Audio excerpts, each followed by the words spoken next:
mkuu wa idara ya usalama wa taifa anateuliwa na rais wa Tanzania bara na wa Zanzibar, na msaidizi wake anateuliwa na rais, ni mteule wa rais. Na kwa ujumla wake kwamba kiongozi mkuu wa idara ya usalama wa taifa na wa pili na wa tatu na wa nne, hawa wote kusema kweli wanapatikana kutokana na mapenzi mema ya rais wa nchi. Hiyo ni kweli, mapenzi mema ya rais wa nchi. Inaweza isiwe moja kwa moja, lakini ni wateule wa rais wa nchi. Sasa na vile vile kama rais wa nchi akijisikia kwa sababu za maslahi ya nchi au ya uongozi hakutaki, pia wanaondolewa na kiongozi wa nchi, wanateuliwa na kiongozi wa nchi na wanaachishwa kazi na kiongozi wa nchi.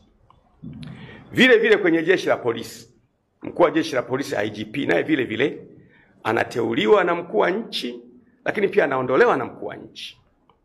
Vile vile magereza, mkuu wa jeshi la magereza pia na yeye anateuliwa na mkuu wa nchi na anaondolewa na mkuu wa nchi.